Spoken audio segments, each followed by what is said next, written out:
এবার হতভাগা যারা, জীবন থেকেও যাদের জীবন নাই, হতভাগা কপাল পোড়া সিঙ্গেলরা হাত তোলো সবাই।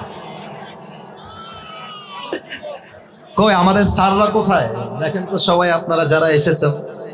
হ্যাঁ, তোমাদের বউ নাই? এ আমি বিশ্বাস করি না।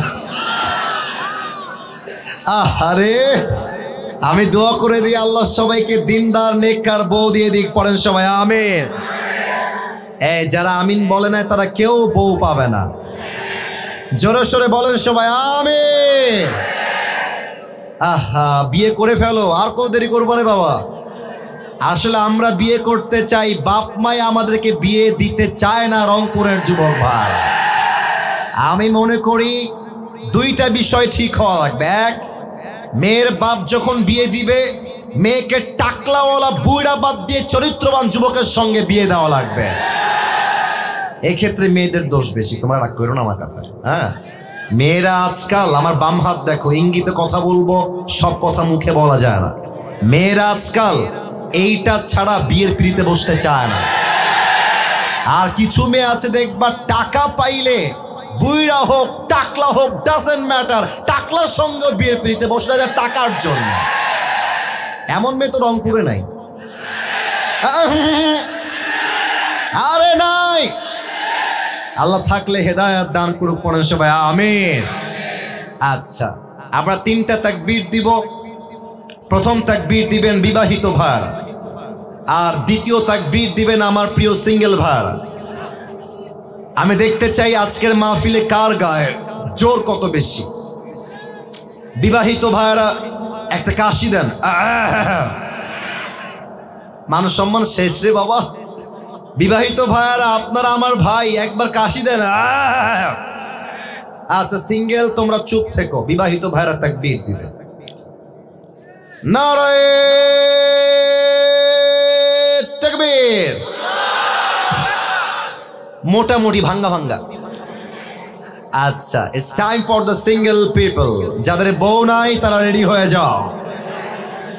সিঙ্গেল একটা কাশি দাও। আচ্ছা, বিবাহিত ভাইরা চুপ থাকবেন, সিঙ্গেল ভাইরা তাকবীর দিবেন। Just single people is allowed, married people is not allowed here. দেখা যাক সিঙ্গেলদের গায়ের জোর আজকে রংপুরের গঙ্গাচড়ায় কত বেশি। সিঙ্গেল ভাইরা নারায়ে তাকবীর। বিবাহিত ভাইরা আমাকে মাফ করে দিয়েন, আই এম সো সরি।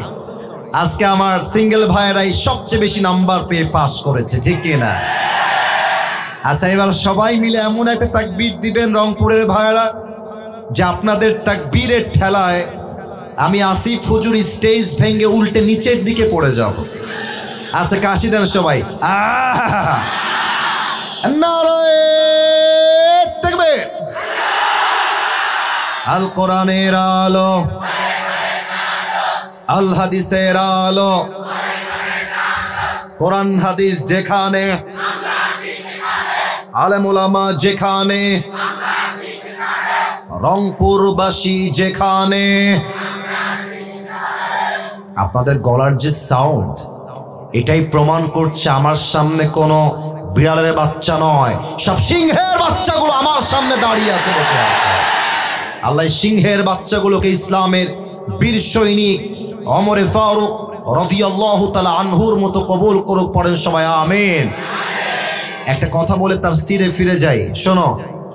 স্বৈরাচাররা আবার ক্ষমতার চেয়ার দখল করবার জন্য বিভিন্নভাবে পায়তারা চালাচ্ছে। আমি আবার বলছি, আমি রাজনীতির বক্তব্য দেওয়ার জন্য এই তাফসীর মাহফিলে অ্যাটেন্ড করি নাই। যেহেতু এটা রংপুরের মাটি, তাই আমি এই কথা বলতে বাধ্য হচ্ছি। আগামীতে কোন স্বৈরাচার যদি আমার দেশের ক্ষমতার চেয়ারকে দখল করতে চায়, মনে রাখতে হবে শহীদ আবু সাঈদের কথা। শহীদ আবু সাঈদ যেমন তার বুকের তাজা রক্ত দিয়ে শহীদ হয়ে দেশটাকে স্বাধীন করেছিল, আবার যদি জালেমকে নামাবার জন্য ডাক আসে, জিহাদ করে, জীবন দিয়ে, রক্ত দিয়ে আল্লাহর জমিনে আল্লাহর কোরআনের রাজ কায়েম করতে হবে। রক্ত দেওয়ার জন্য প্রস্তুত থাকবে কাকা? দুটো হাত তুলে আল্লাহকে দেখায় দাও।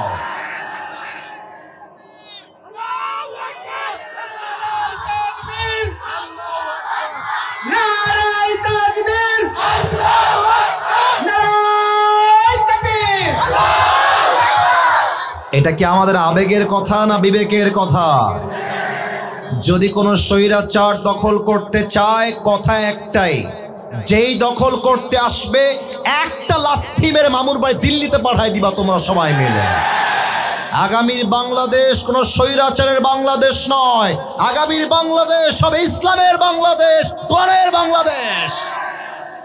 আল্লাহ যেন কবুল করে। পড়েন সবাই আমিন। এটা তাকবীর দেন ঠান্ডা মাথায়। নারায়ে তাকবীর। আচ্ছা বলেন সবাই, আমার হাতে যে কিতাবটা আছে কিতাবটার নাম যেন কি? এই কিতাবে কোনো ভুল আছে? আর একটু জোরে, কোনো ভুল আছে? কোনো সন্দেহ আছে? যালিকাল কিতাব লা রাইবা ফীহি হুদাল লিল মুত্তাকিন। এটা একটু আরো পড়ে দেন, আর একটু পড়ে দেন। এত এখানে রাখতে হয়, আমি সবসময় পোস্টার পড়ি তো। আচ্ছা যাই হোক, जो हो गया उसके बारे में सोचना नहीं है, हमेशा प्रेजेंट के बारे में सोचना है। ঠিক না বলেন? আমার কমিটি বৃন্দ অনেক কষ্ট করেছেন, যারাই আমাদের কমিটিতে রয়েছেন আল্লাহ সবাইকে কবুল এবং মঞ্জুর করুক। পড়েন সবাই আমিন। আল্লাহ তাআলা বলেছেন, যালিকাল কিতাবু লা রাইবা ফীহি হুদাল লিল মুত্তাকিন। This is the book, the most authentic, reliable and acceptable book in the world, whereof there is no doubt in it, a guidance to those who are muttaqin. এমন একটা কিতাব আল্লাহ নাজিল করেছেন যে কিতাবে কোনো ভুল নাই, সন্দেহ নাই, সন্দেহের লেশ মাত্র নাই। মুত্তাকিদের জন্য বইটাকে হিদায়াত স্বরূপ পাঠিয়ে দিয়েছে একজন। বলেন সবাই তিনি কে? আমি একটি আয়াত তেলাওয়াত করেছি 2 নম্বর পারার থেকে, সূরাতুল বাকারাহ। বলেন সবাই রংপুরের ভাইরা, সূরাতুল। বামে আওয়াজ একটু ভালো আছে, আপনাদের আওয়াজ পাই নাই। আরে হাজার হাজার মানুষ বসে আছে, একটা সাউন্ডে পুরো মাঠ কেঁপে উঠবে। বলেন সবাই সূরাতুল বাকারাহ। আমি যে আয়াতটা তেলাওয়াত করেছি এটা হচ্ছে সূরাতুল বাকারার 183 নম্বর আয়াত। আমি প্রশ্ন করছি, উত্তর দিবেন সবাই। 100। আরে রংপুরের লোক তো আজকে সুবিধার মনে হচ্ছে না, আওয়াজ দেন। 183। বলেন সবাই 183 নম্বর আয়াত। এই আয়াতে আল্লাহ তাআলা রমজানের রোজার বিধান বলে দিয়েছেন।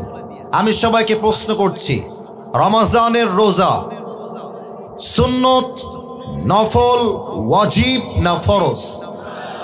আবার সুন্নত, নফল, ওয়াজিব না ফরজ? এটার প্রমাণ হচ্ছে এই আয়াত।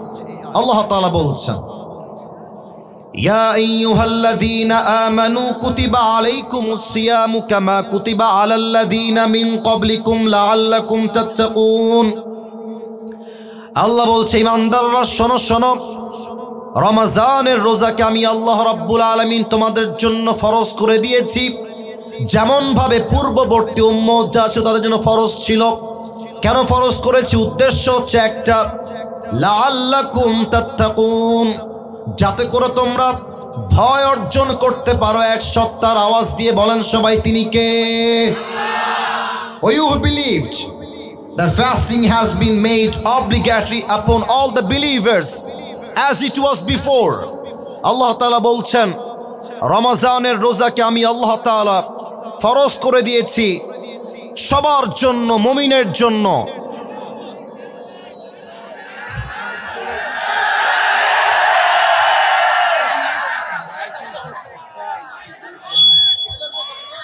আচ্ছা বলেন তো, এত বড় একটা মাহফিলে এই ঝান্ডি, এটা তো মনে হচ্ছে বাদাম বিক্রি করা মাইক ভাই। না, কমিটির ভাইরা কাজটা একদম ঠিক করেন নাই। এত প্যান্ডেল, এত লাইটিং, সবার আগে মাইক ব্যবস্থা সবচেয়ে সুন্দর হওয়া দরকার। এখানে যদি আতিফ আসলাম আসতো তাহলে দেখতেন যে কেমন মাইক প্যান্ডেল নিয়ে আসতো তারা। মানুষজন বোঝে না, একটা গায়ক যদি হারাম গান বেঁকে এত ভালো মাইক পায়, আমরা কোরআন থেকে তাফসীর পেশ করব, আমরা কোয়ালিফাইড সাউন্ড সিস্টেম পাবো না কেন? যুবক ভাইরা বলো আমাকে সবাই, মেহরবানি করে এইটা করা যাবে না, যা আছে ঠিক করে দিবেন। আচ্ছা, মহিলা প্যান্ডেল থেকে 6 বছর একটা বাচ্চা হারায় গিয়েছে, নাম হচ্ছে মুজাহিদ।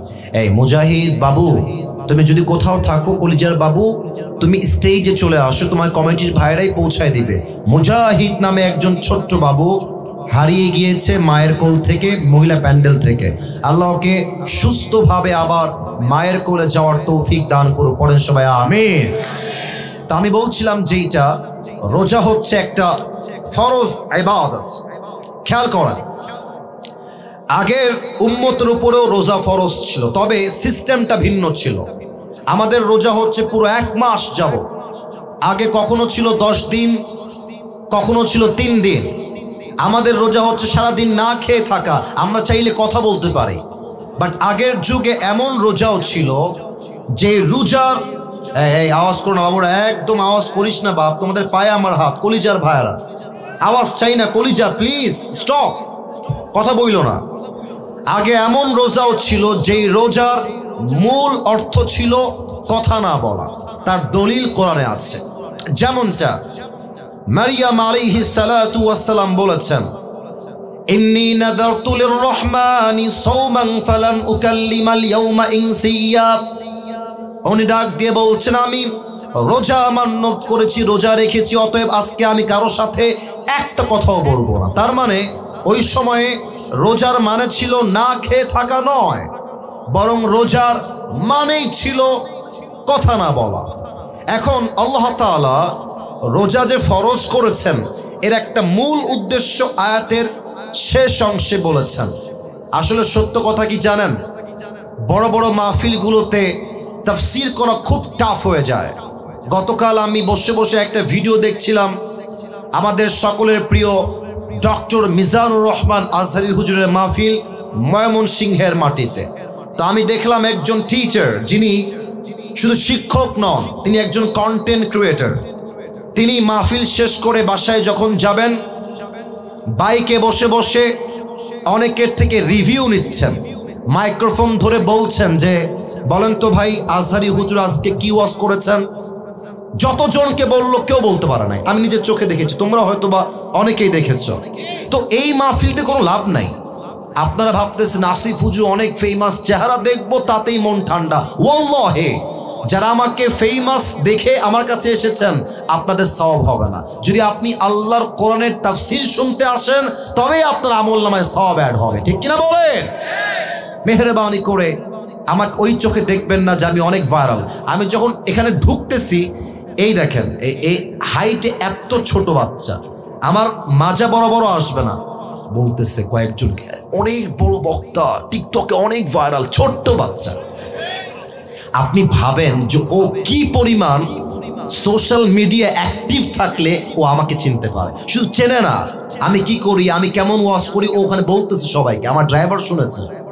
তাহলে বোঝা যায় আজকালকার মানুষ মাহফিলে আসে তাফসীর শোনার জন্য নয়, ভাইরাল ব্যক্তিকে সচক্ষে দেখার জন্য আসে। কথা ঠিক আছে কিনা বলেন? যদি নিয়ত এমন থাকে, change your intention, because in হাদিস দ্য প্রফেট সেজ ইন্নামাল আ'মালু বিন্নিয়াত। প্রত্যেকটা আমলের ফলাফল আসবে বেসড অন ইউর ইন্টেনশন। নিয়ত ভালো, সওয়াব থাকবে, নিয়ত খারাপ, সওয়াবও নষ্ট, আমলটাও নষ্ট হয়ে যাবে, ঠিক কিনা বলেন? তাফসীরে মনোযোগ দেন। রোজার ফরজ হওয়ার মূল কারণ হচ্ছে লাআল্লাকুম তাত্তাকুন, যাতে করে তোমরা তাকওয়া অর্জন করতে পারো। এই তাকওয়া কাকে বলে, এর ব্যাখ্যা তাফসীরে কি এসেছে, হাদিসে কি এসেছে, এই পুরো লম্বা সময় জুড়ে আমি এটাকেই হাইলাইট করার ট্রাই করব। আমি প্রথমত হাদিস থেকে তাকওয়ার দুটি অর্থকে আজকে হাইলাইট করতে চাই। নাম্বার 1, আচ্ছা একটু খেয়াল করেন, রংপুরে যদি কোনো জঙ্গল থাকে, আচ্ছা আপনারা সবাই আফ্রিকার জঙ্গলের নাম শুনেছেন? আচ্ছা আরো সহজ করে দেই, আমাদের বাংলাদেশ সুন্দরবন নাম শুনেছেন? আচ্ছা ভাবেন তো, রংপুরের কলিজার টুকরা গঙ্গাচড়ার ভাইয়েরা, আমি যদি সুন্দরবনের বাগান দিয়ে হাঁটি, জঙ্গল দিয়ে হাঁটি, জাস্ট কি রাস্তা পাবো না সাপ বিচ্ছুও থাকবে? থাকবে। আচ্ছা, জাস্ট কি রাস্তাই থাকবে না জঙ্গলে কাটাও থাকবে? কাটাও থাকবে, সব থাকবে। আসুন আমরা হাদিসে যাই। এই হাদিসটা আমি পেয়েছি ওমর ফারুক রাদিয়াল্লাহু তাআলা আনহুর ব্যাপারে। ওমর ফারুক রাদিয়াল্লাহু তাআলা আনহু একবার উবাই ইবনে কাব রাদিয়াল্লাহু তাআলা আনহুকে ডাক দিয়ে বলছেন, ইয়া উবাই ইবনে কাব, একটা প্রশ্ন তোমার থেকে জানতে চাই, আমাকে উত্তর দিবা কিনা বলো। উবাই ইবনে কাব বলছে, কি প্রশ্ন? আমাকে তুমি প্রশ্ন আগে বলো। ওমর ফারুক রাদিয়াল্লাহু তাআলা আনহু বলছেন, মা তা'রিফুত তাকওয়া, তাকওয়া কাকে বলে আমাকে বুঝায় দেন। তো উবাই ইবনে কাব বলছে, বোঝাবো, শর্ত আছে একটা, আমাকে একটা উত্তর দেন তো। আপনি কি উত্তর বলেন, প্রশ্ন কি? উবাই ইবনে কাব বলছে, আচ্ছা আপনি কি কখনো কাঁটাযুক্ত রাস্তায় হেঁটেছেন? কাঁটা, চতুর্পাশে কাঁটা, সাপ বিচ্ছু, এমন রাস্তায় হেঁটেছেন? ওমর ফারুক বললেন, ইয়েস, আমি এমন রাস্তায় বহুবার হেঁটেছি। উবাই ইবনে কাব বললেন, কেমনে হেঁটেছেন, কিভাবে হেঁটেছেন আমাকে একটু বলেন। উনি বললেন যে আমি আমার পায়ে বুট জুতা, মানে শক্ত জুতা পরেছি, আর হাতে আমি লাঠি রেখেছি, যাতে করে আমাকে সাপ বিচ্ছু অ্যাটাক করলে আমি ডিফেন্স অ্যাটাক করতে পারি। বলছে, ও আচ্ছা, তার মানে আপনি খুব সাবধানে চলেছেন তাই তো? বলছে, হ্যাঁ, খুব সাবধানে চলেছি যেন কাঁটা লেগে না যায়, সাপ বিচ্ছু কামড় না দিয়ে ফেলে। বলছে, এটার নামই হচ্ছে তাকওয়া। তো ওমর ফারুক, আমার চোখ দেখবেন সবাই, লম্বা চোখ করে তাকায় আছে আর বলছে, আপনি কি বললেন? কোথায় জঙ্গল, কোথায় কাঁটা, আর কোথায় তাকওয়া? আমি তো আপনার কথার আগা মাথা কিছুই বুঝলাম না। প্লিজ এক্সপ্লেইন দিস ম্যাটার, আমাকে একটু ব্যাখ্যা করে বুঝায় বলেন। এবার উবাই ইবনে কাব বলছে, ইয়া ওমর, দুনিয়াতে যখন আপনি চলতে যাবেন, দুনিয়ার একদিকে আছে হালাল আর একদিকে আছে হারাম। আমি রংপুরের যুবক এবং মুরব্বীদেরকে এই মুহূর্তে দুইটা অপশন দিচ্ছি। আমার দুইটা, look at my two fingers, দুইটা আঙ্গুল দেখেন, বলেন সবাই, সবাইকে আমি এই মুহূর্তে কয়টা অপশন দিব? না, এটা এই সাউন্ডে হবে না, বলেন সবাই কয়টা? এক নাম্বার, আমি আপনাকে একটা রংপুরে সরকারি চাকরি দিব যার বেতন হবে ৮০,০০০ টাকা। বলেন সবাই কয় হাজার টাকা? এই তাকওয়া বুঝতে হলে এই এক্সাম্পলটা, you have to understand this example very clearly, আপনাকে বুঝতে হবে। ৮০,০০০ টাকার চাকরি, বেসরকারি না সরকারি? এই রে কথা কয় এরা কথা কয় না রে বাবা। বেসরকারি না সরকারি? সরকারি চাকরি। বেতন কত হাজার? বেতন কত হাজার? ৮০,০০০। একটা অপশন। সেকেন্ড অপশন হলো, তোমাকে সরকারি চাকরি দিব না, তোমাকে একটা মুড়ির দোকান দিব, অথবা তোমাকে আমি ধানের খেতে কাজ করতে দিব, কাজ করে তোমাকে কামাই করতে হবে। তবে তুমি যদি ধানের কামাই বাদ দিতে চাও, মুড়ি বিক্রি করতে না চাও, তোমাকে সরকারি চাকরি নিতে হবে। শর্ত আছে একটা। কি শর্ত স্যার? শর্ত হলো, তোমাকে সরকারি চাকরি নেওয়ার পূর্বে ১০ লাখ টাকা ঘুষ দেওয়া লাগবে। আপনি যদি মুত্তাকি হয়ে থাকেন, আপনি কি বলবেন? আপনি বলবেন, যেই সরকারি চাকরি নেওয়ার জন্য আমাকে ১০ লাখ টাকা হারামভাবে ঘুষ দেওয়া লাগে, ওই চাকরির মুখে আমি লাথি মারি, আমি ভ্যান চালায় খাবো, আমি প্রয়োজনে ধানের খেতে কাজ করে খাবো, তবু আল্লাহর জমিনে আল্লাহর বিধানের বাহিরে গিয়ে ১ পয়সা হারাম কামা আমি করতে পারবো না। ঠিক কিনা বলেন? This is called taqwa. You have to accept the halal and you have to avoid the haram. If you can do that, then you are the real believers and you are the real muttaqi. যদি বান্দা হালালকে অর্জন করতে পারে আর হারামকে avoid করতে পারে, সেই বান্দাই হচ্ছে প্রকৃতপক্ষের মুত্তাকি। ঠিক কিনা বলেন? আর একটা অপশন দেই, যুবকরা বুঝবে ভালো। আমি তোমাকে 4টা মেয়ে দিব, 4টাই তোমার গার্লফ্রেন্ড হবে। এইসকে বললো রে, কানের নিচে লাগাবো একেবারে, কথা বোঝো আগে। আর একটা অপশন দিব, 4টা নয়, তোমাকে আমি একজন দিব, তবে সে তোমার হালাল বউ হবে। যে যুবকের হৃদয়ে আল্লাহর ভয় আছে, ও বলবে আমি আমার 4টা হারাম গার্লফ্রেন্ডের গুল্লি মারি, আমার জীবনে একটা হালাল বউ হলেই তো আমার পুরো জীবনটাই কেটে যাবে। এটার নাম হচ্ছে তাকওয়া। হারামকে বাদ, হালালকে অ্যাকসেপ্ট করবেন। নাম্বার 2, আমি হাদিস খুঁজে পেয়েছি তাকওয়ার 2 নাম্বার অর্থ। আচ্ছা, এখন বাজে মনে করেন রাত 12টা। রংপুরের ভাড়া রাত বাজে কয়টা? আচ্ছা, একটু তাকান তো এইদিকে, পুরো জায়গাটা দেখেন। এখানে লাইট আছে, ওই পাশে লাইট নাই। এখন যেই সময় আমরা আছি, এটা কি দিন না রাত? এরা বুঝেছে, আপনারা মনে হয় বোঝেন নাই। দিন না রাত? রাত। আচ্ছা, মনে করেন চতুর্পাশে কুয়াশা, কুয়াশা দিয়ে ভরা। আপনার বাসায় আপনি আছেন, রুমের জানালাও বন্ধ, দরজাও বন্ধ, সব বন্ধ, চতুর্পাশে কুয়াশা কুয়াশা। আপনি মোবাইল ফোন বের করে আপনি পর্নোগ্রাফি দেখছেন, হারাম ভিডিও দেখছেন, অশ্লীল নগ্ন ভিডিও দেখছেন। চতুর্পাশে কুয়াশা, লাইট বন্ধ, দরজা বন্ধ, জানালা বন্ধ। আপনাকে কেউ না দেখলেও দেখছে একজন। বলেন সবাই, তিনি কে?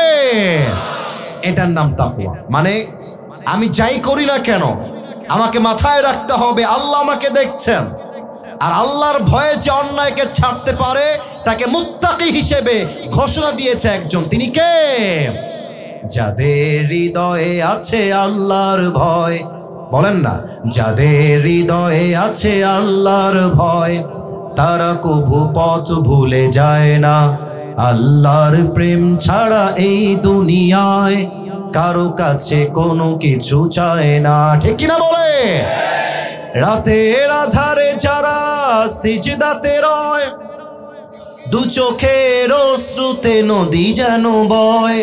ছলনার হাত ছানি যতই আসুক, ছলনার হাত ছানি যতই আসুক, পেছনে ফিরেও সে তাকায় না। যাদের হৃদয়ে আছে আল্লাহর ভয়, তারা কবু পথ ভুলে যায় না। আল্লাহর প্রেম ছাড়া এই দুনিয়ায় কারো কাছে কোনো কিছু চায় না। ঠিক কিনা বলে?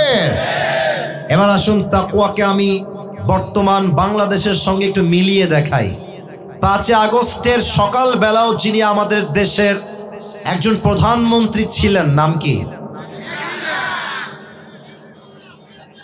অনেক ভালো মানুষ আমাদের আপা ছিলেন। অনেকে অনেক কষ্ট পেয়েছেন আপা চলে যাওয়ার জন্য। তো যারা কষ্ট পেয়েছেন বলবো, আপনারা বাংলাদেশে আছেন কেন? মামুর ভাই দিল্লি পালিয়ে যান, আপনাদের বাংলাদেশে থাকার কোনো অধিকার আপনাদের নাই যুবক ভাই। আমাদের আপা দেশটাকে একদম দেউলিয়া বানায় দিয়েছে, একদম দেউলিয়া বানায় দিয়েছে। এখানে অনেক বিএনপি আওয়ামী লীগ থাকতে পারেন, আমার সঙ্গে কারো কোনো মারামারি নাই। আমার কথা একটা, যারা দেশের ছাত্রদের বুক থেকে তাজা রক্ত ঝরিয়েছে, এই বাংলার জমিনে এদের বিচার না হলে জনগণ আইন তাদের হাতে ধরিতে বাধ্য হবে। খেয়াল করেন একটু তাকওয়া কাকে বলে।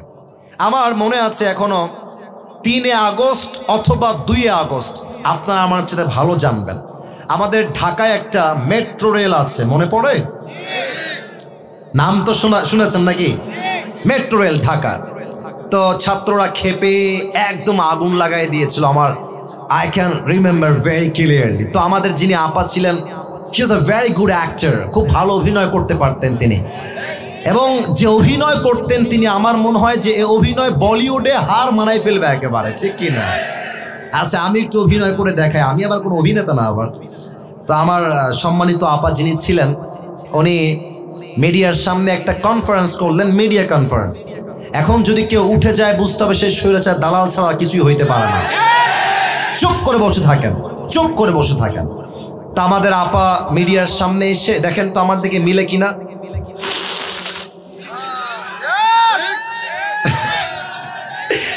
নাক মুছতেছিলেন আর বলতেছিলেন যে এটা ঠিক করতে আমার 300 কোটি টাকা লেগে যাবে। I was very surprised যে यार 300 কোটি, ये तो बहुत बड़ा एक अमाउंट है। আমার মনে হয়েছিল না ছাত্ররা কাজটা ঠিক করে নাই, 300 কোটি লস, কাজটা একদম ঠিক হয় নাই। আমার মন তখন এটা আমাকে বলেছিল। তা আমার পরবর্তী সময় আমি দেখলাম 300 কোটি বহুত দূর কি বাত है। এই মেট্রো রেল ঠিক হয়েছে মাত্র 23 কোটি টাকায়। তখন আমি বুঝে আসলাম, যেই আপা এক চান্সে 300 কোটি মারতে পারে, সেই আপা 16 বছরে কত কোটি মারতে পারে, হিসাবটা আপনারাই মিলায় নেন, হিসাবটা আপনারাই মিলায় নেন। অতএব একটা কথা স্পষ্ট ভাষায় বলছি, আমি জানি না বাসায় যাওয়ার সময় আমি নিরাপদভাবে বাসায় যাব কিনা, তবে আমি বলতে 1 নাম্বার উচ্চকণ্ঠে ভাষায় বলছি, আগামীর বাংলাদেশে কোন নারীকে আমরা ক্ষমতার চেয়ারে চুল পরিমাণ আর বরদাস্ত করতে পারবো না। 2 নাম্বার কথা, তাকবীর পরে আমাকে শেষ করতে দেন। 2 নাম্বার কথা, আগামীর বাংলাদেশের প্রধানমন্ত্রী হবে এমন একজন পুরুষ, যেই পুরুষ একই সময়ে জাতীয় সংসদে দাঁড়িয়ে দেশের পক্ষে বক্তব্য দিবেন, আবার সেই পুরুষ ঢাকার জাতীয় মসজিদ বাইতুল মুকাররমে দাঁড়িয়ে জুমার খুতবা দেওয়ার যোগ্যতাও রাখবে রংপুরের ভাড়া।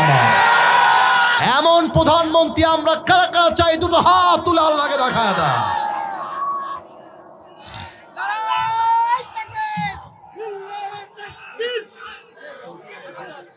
আল্লাহ স্লোগানকে কবুল, আল্লাহ স্লোগানকে কবুল করুক। পড়েন সবাই আমিন।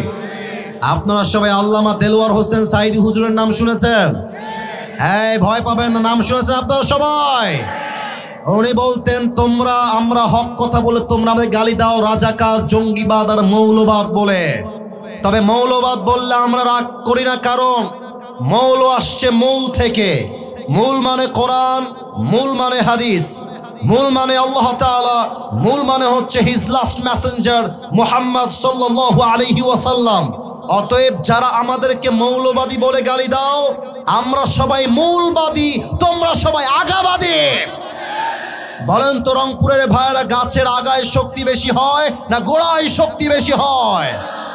উনি বলতেন, তোমরা থাকো গাছের আগায় আর আমরা থাকি গাছের গোড়ায়।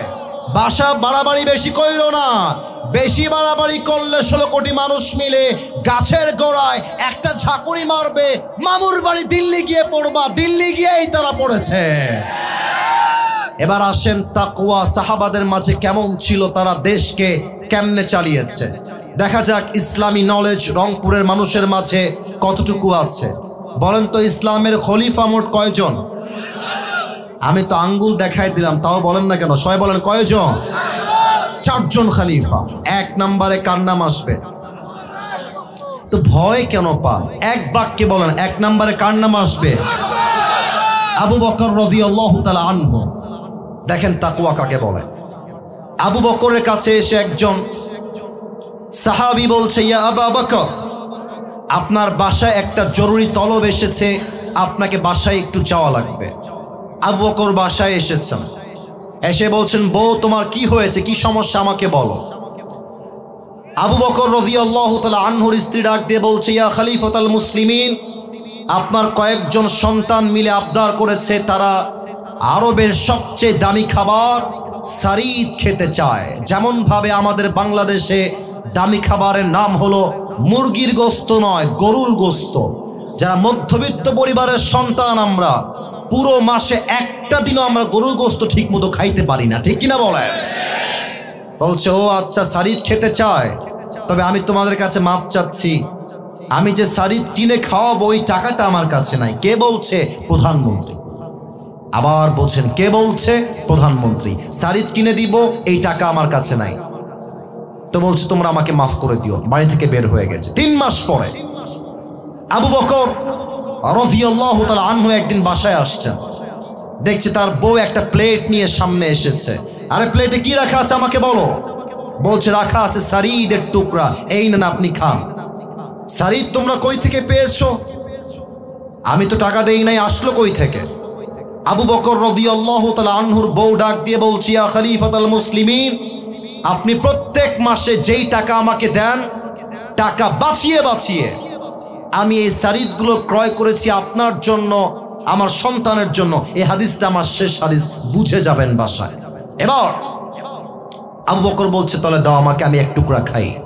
1 টুকরা খেয়ে আবু বকর রাদিয়াল্লাহু তাআলা আনহু বাড়ির থেকে বের হয়ে গিয়েছেন। সাহাবা একরাম, যারা রাষ্ট্রপতি প্রধানমন্ত্রীর সঙ্গে যারাই কাজ করে, সেনা, সবাইকে ডেকে এক বিশাল লম্বা মাজলিসের শুরা বৈঠক করেছেন। আবু বকর, আমার দিকে তাকাবেন সবাই। ডান দিকে সাহাবা একরাম দাঁড়িয়ে আছে, বসে আছে, বাম দিকে সাহাবা একরাম বসে আছে, দাঁড়িয়ে আছে, আর আবু বকর ঠিক মাঝখানে। কথা কি বোঝা যায়? না, কথা বলতে হবে। কথা কি বোঝা যায়? ডানেও সাহাবা একরাম, বামেও সাহাবা একরাম, মাঝে দাঁড়িয়ে আছেন আবু বকর রাদিয়াল্লাহু তাআলা আনহু। উনি দাঁড়িয়ে গিয়েছেন, বলছেন সাহাবা একরাম শোনো, তোমরা আমাকে প্রধানমন্ত্রী হিসেবে যেই বেতনটা দাও, সেই বেতনটা হচ্ছে কথার কথা 30,000। তোমরা এখানে কমায় দিবা, এই মুহূর্তে আমার বেতন হবে 25,000। এক সাহাবী ডাক দিয়ে বলছে, ইয়া খলিফাতুল মুসলিমিন, বেতন যা ছিল ঠিকঠাক ছিল, কমবে কেন? উনি ডাক দিয়ে বললেন, আমার বেতন থেকে টাকা বাঁচিয়ে বাঁচিয়ে আমার স্ত্রী আমার সন্তানদের জন্য শাড়ি কিনেছে, এটাই প্রমাণ। বেতন যদি আমার কমই বেশি হতো, আমার বেতন যদি ঠিকঠাক হতো, তাহলে তো 1 টাকাও বাঁচতো না। তোমরা এখনই আমার বেতন কমায় দাও। এক সাহাবী বলছে, ইয়া খলিফাতুল মুসলিমিন, বেতন যা আছে তাই থাকবে, প্লিজ এটা কমাবার ট্রাই করবেন না। এবার আবু বকর ডাক দিয়ে বলছে, শোনো, তুমি আমাকে কাগজের খাতায় লিখে দাও, আমার বেতন বেশি হওয়ার জন্য যদি কিয়ামতের দিন আল্লাহ আমাকে হিসাবের কাঠগড়ায় দাঁড় করায়, সমস্ত দায়ভার তুমি তোমার কাঁধে তুলে নিবা। এই কথা বলার সঙ্গে সাহাবী তার মাথা নিচু করে ফেলেছে। আর আবু বকর রাদিয়াল্লাহু তাআলা আনহু চোখের পানি ছেড়ে দিয়ে বলছেন, আমি আমার জীবনের সব সহ্য করতে পারবো, তবে আল্লাহর জমিনে আল্লাহর দেওয়া বিধান থেকে এক চুল পরিমাণ উল্টাপাল্টা করব, মানুষের হক মেরে খাবো, দেশের টাকা মেরে খাবো, আর আল্লাহ আমাকে কিয়ামতের দিন জাহান্নামের ফয়সালা করবে। আমি আবু বকর সব সহ্য করতে পারবো, বাট জাহান্নামের ভয় আমি চুল পরিমাণ সহ্য করতে পারবো না। সুবহানাল্লাহ পড়বেন না আপনারা? এমন ভয় যদি আমাদের দেশের এমপি, নেতা, মেয়র, মন্ত্রী, প্রধানমন্ত্রী সবার মাঝেই ঢুকে যায়, পুরো দেশটাই সোনার বাংলাদেশ হয়ে যাবে, ঠিক কিনা বলেন? অতএব রমজানের মূল উদ্দেশ্য হচ্ছে, আল্লাহ তাআলা বলছেন, লাআল্লাকুম তাত্তাকুন, তোমরা ভয় অর্জন করবা এক সত্তার। বলেন সবাই, তিনি কে? এবার সবাই 2 হাত তোলেন, সবাই 2 হাত তোলেন। আমি কাউকে যেন হাত বাদ যাওয়া না দেখি। এখন বাজে রাত 12টা 15। আমি যখন এসেছি স্টেজে তখন বাজতেছিল 10টা 55, এখন বাজে 12টা 15, তার মানে প্রায় 1.5 ঘন্টার কাছাকাছি। আমার প্রিয় ভাইরা, আমার একটা কথা কমিটির ভাইকে আমি বলেছি 1 ঘন্টার বেশি ওয়াচ করব না, তবু 1 ঘন্টার বেশি হয়েছে, কারণ রংপুরে এসে নিয়ম নয়, ভালোবাসা দিয়ে হিসাব করতে হয়, ঠিক কিনা বলেন? আমি এখন সবার হাতটা একটু উঁচুতে দেখতে চাই, একটু উঁচুতে। সবাই একটা কাশি দেন। আমি আসিফ যা যা বলবো এখন, যদিও আমি অযোগ্য অথবা আমি জানি, তবে আমার কথার সঙ্গে যা যা বলবো you have to repeat after me. এটা কাশি দেন। এবার সবাই এই যে ডান হাতটা বুকে রাখেন, বাম হাতটা উপরে রাখেন। ডান হাতটা বুকে রাখেন, সবাইকে দেখতে চাই, ডান হাত বুকে, বাম হাত উপরে। বলেন সবাই, এই মাঝখানে কে ওঠে? এই বসো, বসায় দাও। আচ্ছা সবাই আমার দিকে তাকান, বাম হাত উপরে, ডান হাত আপনার বুকে। বলেন সবাই আল্লাহ। একটু রংপুরের সাউন্ডে, আল্লাহ। আমি তোমার শাহী দরবারে দিল থেকে, আমার পেছনে অনেক সুন্দর অ্যাক্টিভ শ্রোতা, সামনে অ্যাক্টিভ দেখতে চাই। বলেন সবাই, দিল থেকে 2টা ওয়াদা করছি। 1, বলেন সবাই 1, আমি রমজানের প্রত্যেকটা রোজা তোমার সন্তুষ্টির জন্য আদায় করব। এই ভাই নিয়ত করেন না, বলেন সবাই আদায় করব। বলেন সবাই ইনশাআল্লাহ। বলেন আল্লাহ, ও আল্লাহ, আমার 2 নাম্বার ওয়াদা, আমি রমজানে, এই ওয়াদা কেউ যেন মিস না যায়। বলেন রমজানে 5 ওয়াক্ত নামাজ বা জামাত আদায় করব। এবার 2 হাত তোলেন, সবাই 2 হাত তোলেন। এবার জবান খুলে মুষ্টিবদ্ধ হাত দিয়ে বলেন ইনশাআল্লাহ। আল্লাহ সবাইকে তুমি রমজান মাস থেকে 5 ওয়াক্ত নামাজি হিসেবে কবুল করে নিও। পরের সবাই আমিন।